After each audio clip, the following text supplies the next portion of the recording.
Hello guys! Welcome po. Collective reading tayo ngayon for no contact situation. So tingnan natin kung ano yung energy ng person mo. Be open-minded po, hindi halos lahat makaresonate. Thank you nga po pala sa mga nagsusubscribe, sa mga bumabalik. Maraming salamat. So tingnan naman natin ngayon kung ano yung kanyang situation, ano yung energy niya ngayon. Okay? Start na tayo. Ano yung energy ng person mo? Ano yung situation niya ngayon? Ano yung kanyang pinagkakaabalahan, iniisip, mga ganyan. So, tingnan natin kung ano yung lalabas sa baraha. Give it the message, ano yung energy ng person mo. Meron nung nakikitang Aries, Leo, Sagittarius.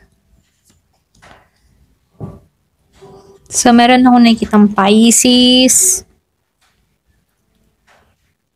Scorpio, Cancer, and Pisces dito, no? Malakas yung fire sign, Aries, Leo, Sagittarius. Malakas yung Leo. Meron din akong nakikitang Gemini, Aquarius, and Libra. So, dito, meron kang person dito na gulong-gulo. Wala siyang makuhang kasagutan sa kanyang mga problema. Meron itong mga dinadalang problema dito. Okay, yung iba sa inyo, meron kang person dito na naguguluhan, hindi niya alam kung anong gagawin niya dito, merong nahihiya sa sitwasyon, merong nagigilty. Kumbaga, hindi niya alam kung paano maayos to. Wala siyang idea, no? Ito lang nakikita ko. Kasi dito, may time na pinanghihinaan siya ng loob. May time dito na nawawalan siya ng idea kung paano pa ba ayusin yung connection na meron kayo. Pero dito, no, nakikitaan ko dito, malakas yung Pisces. Medyo sarado yung kanyang kaisipan dito. Wala siyang idea kung tutungo ka pa rin dito. Ganon. So, wala siyang idea kung magbabalik ka. Mga ganyan, ano. Pero ganun pa man, meron akong nakikita ditong Leo. Yung iba sa inyo, unexpected. May nagtutulak dito sa tao na to na kumilos or humakbang. So, dito, nakikitaan ko dito na or pwede rin kita ka ng tao na to na matapang, matatag. Andun yung iyong tibay ng loob. So, lumalabas dito. Meron ditong sarado yung kaisipan at meron din naman ditong malakas yung loob, okay? So, ito lang nakikita ko. Depende sa inyong situation, ano? Kasi nakikitaan ko dito, meron kang person na Pisces na hindi siya balancing ngayon. Hindi niya alam kung paano yung gagawin. Medyo wala siyang makuha na wala siyang makuhang idea kung paano pa baga magiging okay kayo rito, okay? So, dito, no, lumalabas dito. Umaasam-asam pa rin tong tao na to, okay? Andun pa rin yung kanyang fighting spirit, yung iba sa inyo, no? Meron pagka young energy. Nakikitaan ko dito na Aries, merong Leo, Sagittarius. Very young energy. Pwedeng meron tong pagka-playful or pwedeng sabihin na itong tao na to, no? Masyado siyang, alam mo yung tipong masigla or pwedeng masayahin. Pwede nga iba sa'yo meron kang person na ganito or pwede rin energy mo to, no? Ikaw yung tipo ng tao na masayahin, masigla. Kahit meron kang mga problema, alam mo sa sarili mong meron pang darating na pagbabago sa buhay mo. Mga ganun, ano? Kaya lang dito, pwedeng yung iba sa inyo, meron akong nakikitang nagbabago. Okay, iba? Meron na akong nakikitang nagbabago. Kung yung iba sa inyo, meron akong nakikitang young and matured.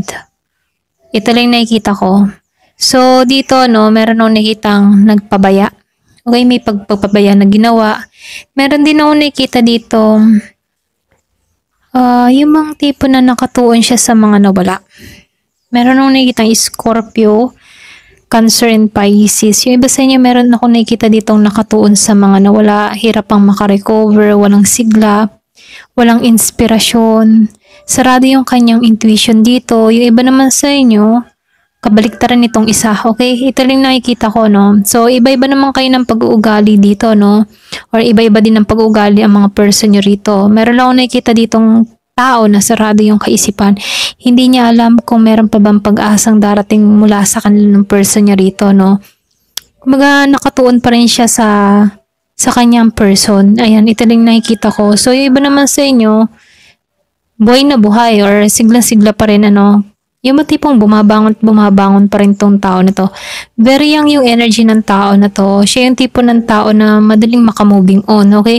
Yung tipong hindi niya ipipilit yung sarili niya kung ayaw sa kanya. Ganon yung energy ng tao na to. So, depende, no?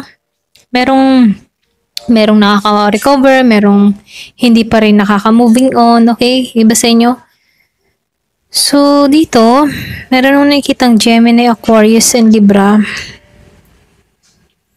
Alam mo yung tipo na nagbabaka sakali pa rin tong tao na to. Gusto ng tao na to na sumugal muli. Pero merong pumipigil sa kanya rito.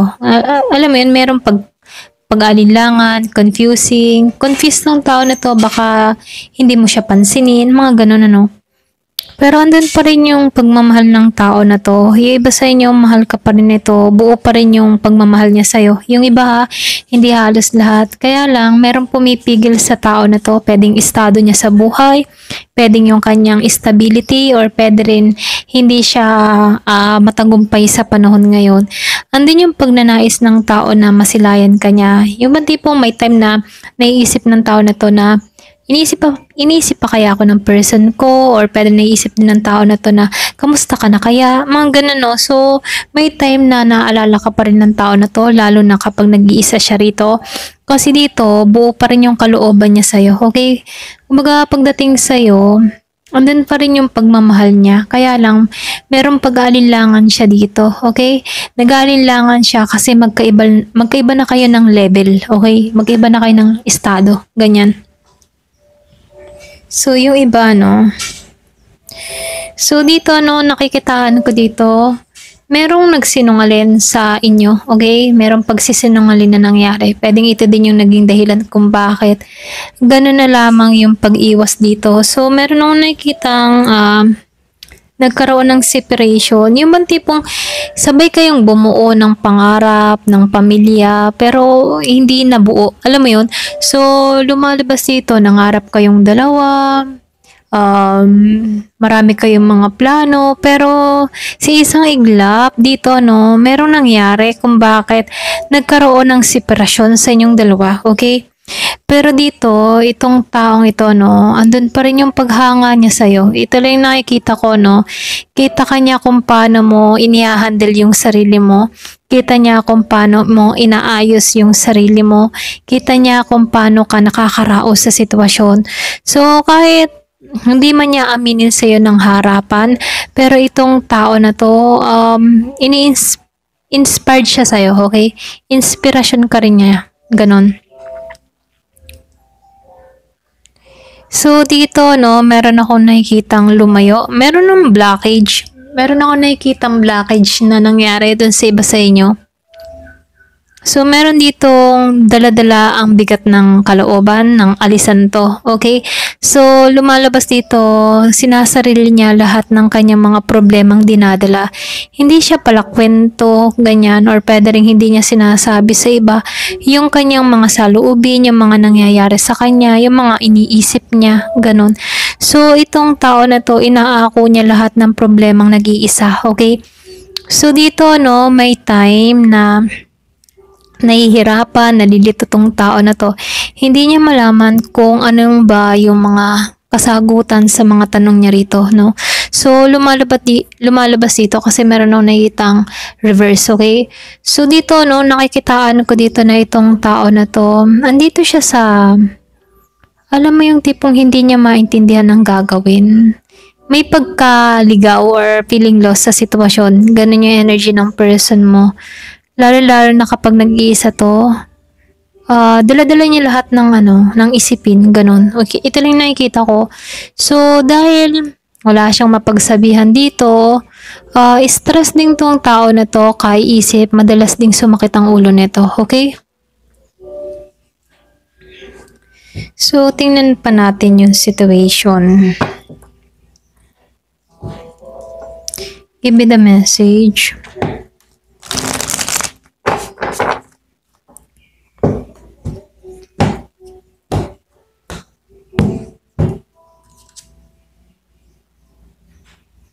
So, lumabas na naka-reverse. Yung iba sa inyo, meron ditong tao na Hindi siya masaya, okay? Hindi siya masaya. May pagka na to, may ego. Pwedeng yung iba sa inyo may ego ka or pwede rin sabihin na mas pinipili mo ngayon na mag-isa, okay? So, meron akong nakikita dito na mas, yung mga tipong nagiging matigas yung puso niya para sa taong ito. Ayun, ito rin nafe-feel ko dito sa reverse ng separation. Kumbaga, ayaw niyang malungkot sa sitwasyon dahil sa hiwalayan na nangyari. Ayaw niyang isipin tong tao na to. So, meron akong nakikitang tao rin dito na hindi niya ramdam yung tagumpay sa sitwasyon na nangyari sa kanila dito. Okay?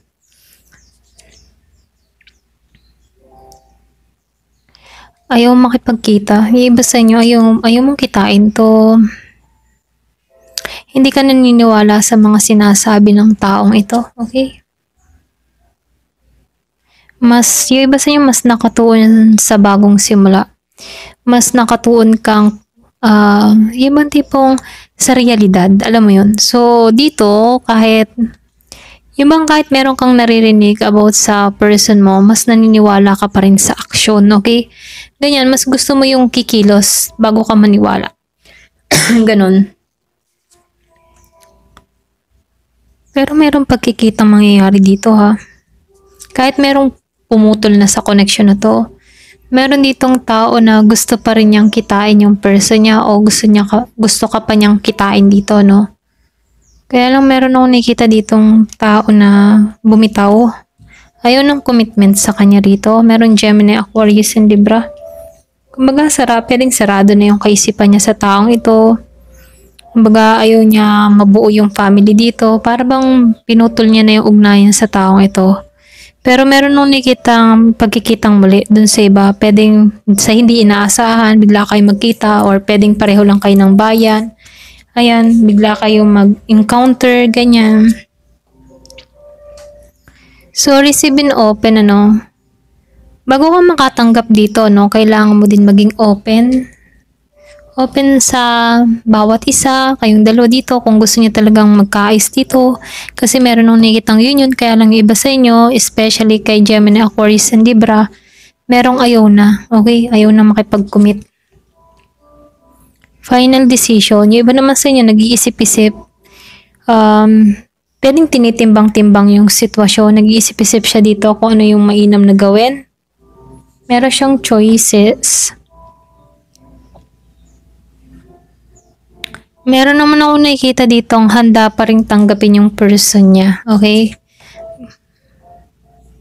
Kasi dito nagkakaroon siya ng kaliwanagan. Pwedeng meron na pagtatanto-tanto sa mga nangyari sa kanila. Kaya binibigyan niya pa rin ng chance yung person niya rito. Yung iba hindi halos lahat.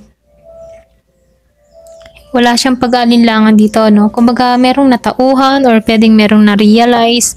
Merong na pagtanto-tanto sa connection. Kaya meron akong nakikita dito. Ibang meron siyang na-activate sa kanyang sarili, okay? Or pwede rin yung iba sa inyo na sa healing process na meron kang naunawaan sa sitwasyon, okay? So, tingnan natin yung advice sa'yo.